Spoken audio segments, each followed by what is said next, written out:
नमस्कार, कांचन किचन रेसिपीमध्ये आपलं सर्वांचं मनापासून स्वागत आहे।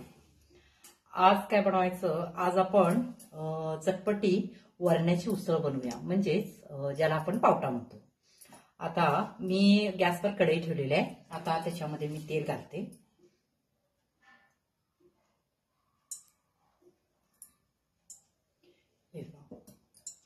कढईमध्ये तेल घातलेले आहे आणि माझ्याकडे हा सोललेला पावटा आहे, ज्याला आपण वरणा पण म्हणतो। हिरवागार आहे, हा शिजवून घ्यायचा नाहीये, तसाच आपण फोडणी टाकायचा आहे। आता बघूया। आता मी तेल तापवायला ठेवलेलं आहे।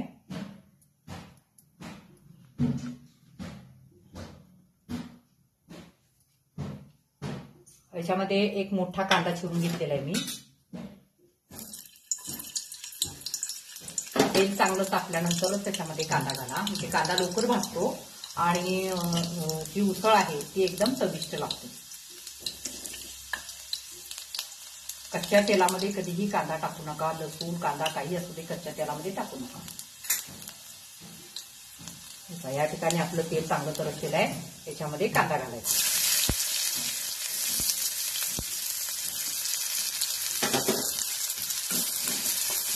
आता कांदा चांगला भाजायचा, जास्त लालसर सुद्धा करायचा नाहीये, थोडा अर्धा कच्चा ठेवायचा आहे, कारण आपण उसळ करतो। हे पहा, या ठिकाणी कांदा आपला भाजलेला आहे, जास्त लालसर करायचं नाहीये। आता याच्यामध्ये हा सोललेला वरणा याच्यामध्ये घालायचा।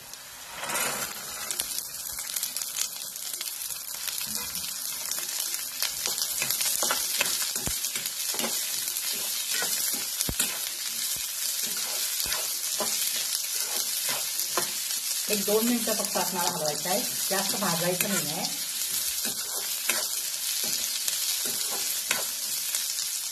आता याच्यामध्ये एक चमचा हळद घालायची आहे।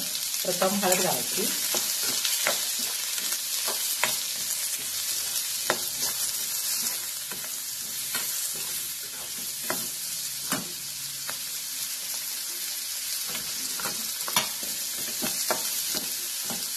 हळद घातल्यानंतर याच्यामध्ये चवीप्रमाणे मीठ घालायचं आहे।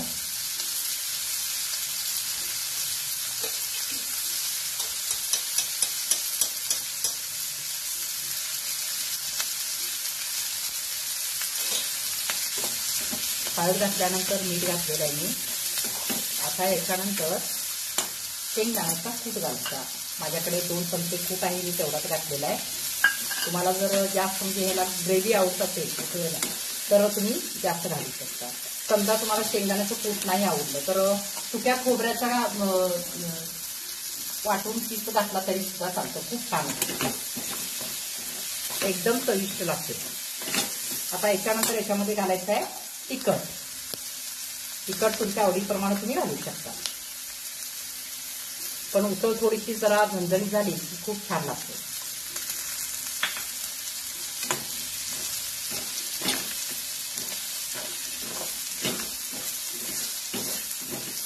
आता याच्यामध्ये घालायचं आहे शिजण्यासाठी पाणी।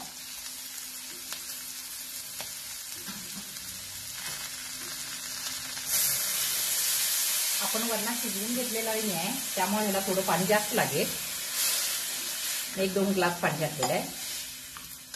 तसा वरणा माझा कवळा आहे, त्यामुळे शिजेल लवकर। आता असंच हे आपण शिजण्यासाठी ठेवायचं। गॅस मोठाच आहे, मी बारीक केलेला नाही।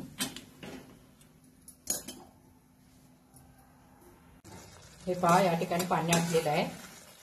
आपली वरण्याची उसळ तयार झालेली आहे। आता याच्यामध्ये कोथिंबीर घालायची, म्हणजे कोथिंबीरचा कलर सुद्धा हिरवा राहतो आणि वरण्याचा कलर सुद्धा हिरवा आहे बघा।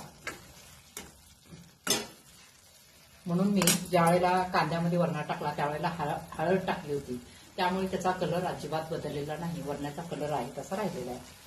तुम्ही याला ग्रेव्ही ठेवू शकता हवी असेल तर, किंवा याची पातळ आमटी सुद्धा अशा पद्धतीने करू शकता, खूप स्वादिष्ट लागते।